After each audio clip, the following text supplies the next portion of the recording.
The flutterings of a dying swan. Once again, Meghan Markle is doing her best to try and overshadow King Charles and Catherine. This comes as Prince William expresses fury behind the scenes, as both his brother and his father. Okay, buckle up, because this whole saga is a royal equivalent of a crowded Christmas dinner table where everyone is pretending to get along, but absolutely no one is actually speaking to each other. We've got Meghan dropping Netflix dates like glitter bombs, Kate subtly checking her wristwatch and choosing violence 2 days later, William seething in Brazil, Charles knighting Beckham like it's some kind of competitive sport, and Lady Colin Campbell giving her signature aristocratic smackdown from an actual hospital bed. Made a bid to sabotage his official visit to Brazil. So let me take you through this. Meghan Markle has now unveiled the date of her latest Netflix series. And guess what? Surprise, surprise.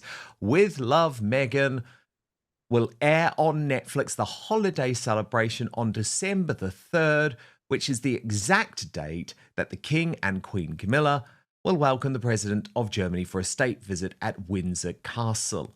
But what was very crafty is that Catherine, the Princess of Wales, waited until after Meghan's announcement of her date to reveal that her Together at Christmas Carols service will return to Westminster Abbey on Friday, December 5th, 2 days after Meghan's release, with the theme of celebrating love in all its forms. And of course, this is a true star-studded but classy event that will include performances and readings by Kate Winslet, Chiwetel Ejiofor, Hannah Waddington, and Dan Smith. But there's still utter fury. Fantastic Elon Musk posted, not just coinciding with the state visit.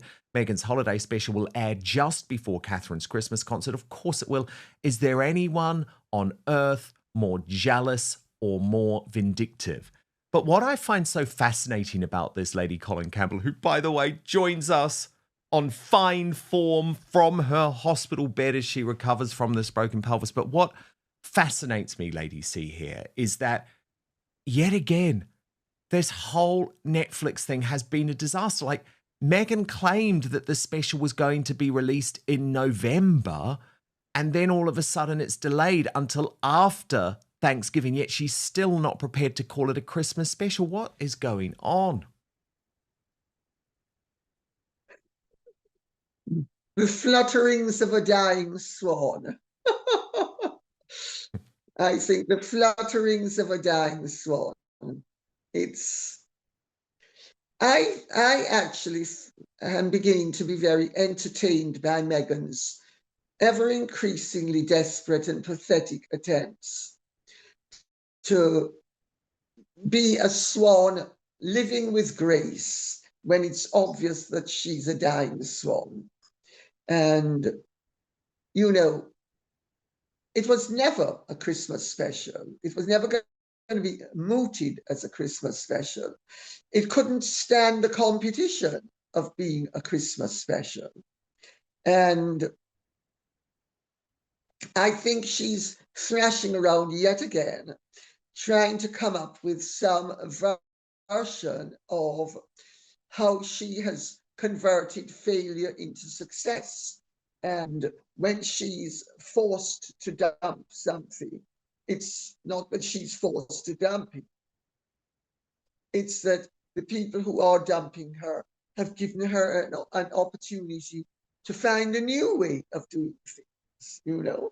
So, for instance, she doesn't need to do hour-long specials on boiling potatoes or, you know, boiling spaghetti. She can do it all in 2 minutes. And that's not because Netflix wants to dump her. It's because she has found a way to beat the system so that she will improve upon Netflix's failure to capitalize upon her outstanding success. I mean, I don't know what you think, but I just think that everything she comes up with is so pathetic. It's so pointedly pathetic. What do you think? 100%. And I mean, this week, Lady C, we saw her making the most ugly bagel I think I've ever seen in my life. I mean, have you seen this, ladies? I mean, look at number one, the nasty way that she plonks that cream cheese on. Remembering she's meant to be a food influencer. And then it's fruit and it's jam and I mean, people have actually said to me, Lady C, if this is what she feeds those poor children, then God help them. But I mean, if she honestly believes that this is going to turn her into a food influencer, I just think she's delusional. Let's break this down in the most normal person way possible, because the news coverage makes it sound like grand political warfare, when really the energy is petty, chaotic, slightly tragic, and deeply entertaining. So, first off, Meghan Markle has announced a release date for her Netflix special, which, hilariously, she is still refusing to call a Christmas special. Well, she is delusional, Darren. I mean, I think, aren't we all more or less aware of the fact that anything to do with Meghan and food and entertainment has flopped? I mean, she set herself up as somebody who was going to turn ordinary everyday activities into something special by elevating them. So what's the ordinary everyday activity that she's going to elevate? So you're going to buy a pack of crisps and put them in another packet. You're going to waste your time writing faux labels to faux guests so that you can have faux contents in the faux series that everybody's going to believe is real. I mean, the woman, I think, is so delusional. And what to me is really interesting is that Netflix had no choice but to go with the bottom of the barrel. And let's remember, Netflix had a lot of involvement in all of this. Netflix went into tremendous trouble and expense to try to turn this turkey into a fine racehorse, and it wasn't able to succeed. And I mean, I wouldn't be surprised if Netflix and Meghan have little or nothing to do with each other in the future, unless, of course, they're going to have her reading her divorce memoirs. I was so distraught. H turned out to be such a racist. He said to me, but Meg, the baby, he said, you're not black enough for me. I mean, what else, girl, to do? Why do you think I've been browning up for all these years? It's because H said to me, I'm not black enough. And I mean, everybody thinks that racism is when you're pretending to be too white. Well, I pretended to be too white for years and got away with it. But it's when I had to pretend to be too black that the problem started. I mean, the whole thing is a study in insanity. Yeah. Yeah. And then I want to come to William's anger about the behavior, not just of Harry, but also his father too. This exclusive reporting from Tom Sykes, who writes, Lady C, the royalist has learned that Prince William was left hurt and angry after his father, of all people, stole the spotlight from him, staging a headline-grabbing investiture for David Beckham as William's Earthshot Awards were kicking off in Brazil. For William, who has spent 5 years turning the prize into his signature platform, the timing, even though the investiture was long scheduled, was more than a clash of diaries. It was seen, according to friends, as a deliberate snub. The decision by King Charles to knight Beckham after 14 years was greeted by William's friends with disbelief. Of all weeks, one friend of William's told the royalist, this was the one week he needed the family to be pulling for him. Instead, it felt like they were pulling against him. He was left hurt and angry. The Earthshot Prize, conceived by William to fund climate innovation through 5 $1.3 million grants awarded annually, is the most precise articulation of how he intends to reign: practical, global, and apolitical. This year's ceremony, held in Rio de Janeiro, was meant to signal both his maturity and his father's trust, with William also representing the king at the COP30 environmental conference in Belém later in the week. But instead of the seamless royal choreography William envisaged, his trip unravelled into a succession of distractions. The family sabotaged it from beginning to end, the William friend said. It was pathetic. Instead, it's a holiday celebration, which sounds like something your HR department forces you to attend. And guess which day it is? December 3rd. And guess what the royal family is doing on that exact same day? Hosting the President of Germany at Windsor Castle. Now, is this a deliberate attempt by Meghan to overshadow Charles and Camilla? This entire drama feels like everyone is fighting for relevance in a world where the public's patience is wearing thin. Like the worst of the bad old days. On the day his plane landed, Prince Harry's team announced a parallel quasi-royal tour of Canada, scheduled miraculously to overlap with William's itinerary. Meghan Markle's PR team then leaked news of her return to acting to The Sun midweek, instantly derailing British coverage of the Earthshot Prize. The irritant of the Sussexes is old and familiar, but what stung William much more, Tom Sykes is told, was the betrayal from inside the tent. David Beckham had waited 15 years, said a former courtier, and they had to do it this week? When you think of how gracious William had been paying tribute to his father's work in his speech, it's a slap in the face. I'm afraid Charles still can't bear not to be the centre of attention. If he couldn't be at COP30 himself, then nobody was allowed to have the moment. The King's allies insist it was a coincidence without malice. His Majesty is immensely proud of his son's work, a friend of Charles told the Daily Beast. Investitures are scheduled months in advance.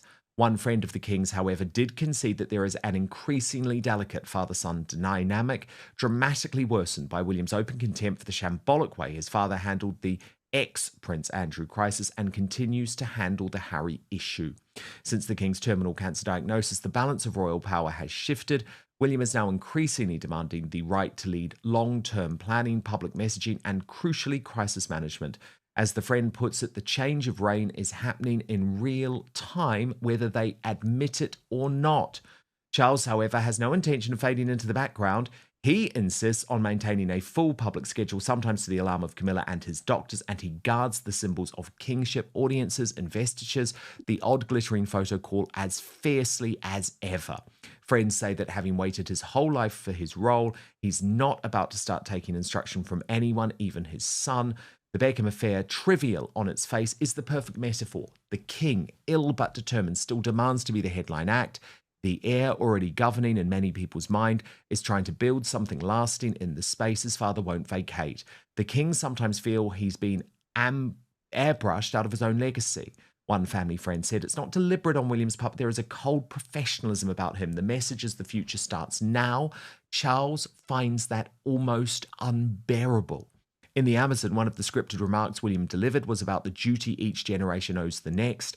It seems William doesn't think his father has got the message. So, Lady C, how do you feel about this briefing? The fact that, yes, it was terrible what Harry and Meghan did, but you sort of expect it from them. They are so far down in the gutter. Of course, they're going to purposefully try and sabotage William's big moment in Brazil, which they did. And in some ways, it was successful because, of course, Meghan ended up on the front pages with her return to acting, which is, of course, an incredibly desperate move on her part. But William's disappointment seems most to be with his father and the fact that the David Beckham investiture was on this week. Meghan is trying too hard. Charles is trying not to disappear. William is trying to move forward. Kate is floating above it all like a serene swan, the real one, unlike Meghan's flapping version. Harry is doing Harry things, Canada tours, chaotic press releases. And the media is throwing gasoline on every spark. Well, Dan, may I make one or two points? Please. The first one is that everybody now expects Harry and Meghan to try to come up with a spoiler. And the fact is, they're no longer able to spoil anything. What they will do is they will say something and it gets reported upon. But the days of Harry and Meghan actually stealing anybody's thunder are over, in my view. So when Meghan does her nonsense and Harry does his nonsense in Canada, it's actually the pathetic example of attention stealers whose ploys no longer work. The press report upon it, but does it actually take away any real attention from what's going on? I don't think it took away any attention from the Earthshot Prize or anything to do with the Earthshot Prize. I think where the King and William are concerned, it's the fact of the matter is that anyway you cut it, investitures are agreed months in advance, and those being invested are informed months in advance. This conflict of scheduling will have been known to both households, if you wish to regard it as a conflict of scheduling. But there is another way of looking at it, which is it was not a conflict of scheduling. It was knowing that Harry and Meghan would try to come up with something. They were going to show that both the King and William could actually continue to have the spotlight upon them, and that sharing the spotlight wasn't going to actually steal it from either of them. So I'm not sure I agree with the interpretation that this was some dreadful deliberate conflict. And I also get where Tom is coming from in terms of William's professionalism and William's, shall we say, dispassionate exactitude. Let's put it that way. Yes. And Charles' rather more sentimental approach to things. But William is now a part of a soft regency, in much the same way that Charles was with the late Queen. And they are rubbing along, in my view, rather more happily and effectively than they are being given credit for. Of course, there is always room for speculation, and there's room for the enjoyment of conflict. But is that going to actually affect the basics of the relationship? Charles knows William is really in the wings, ready, increasingly available for being on the stage full time. Charles did this with the Queen for the last 10 years of her reign. And so I honestly do not see that the personal difficulties that some people would like to believe exist really do exist. And I also do not think that in this instance that Charles set out to make the point that he is king, he is knighting Sir David Beckham, he is demanding his half hour in the limelight, and he is not relegating. I think the fact of the matter is that with rolling news being what it is, it's not like in the good old days where there was only space for one major story per diem. Now there's room for more than one. And I think the households are taking that into account and behaving accordingly. If the royal family is a soap opera, this is a messy mid-season arc where everyone is in conflict and nobody wants to blink first. And in the middle of it all, Meghan is still trying to get people excited about a holiday special featuring bagels. You couldn't make it up. Let me know what you think about this video in the comment section. If you enjoyed it, don't forget to hit that like button, subscribe, and turn on the notification bell so you don't miss any of my future uploads. I'd love to hear your thoughts in the comments. Let me know what you think or what you want to see next.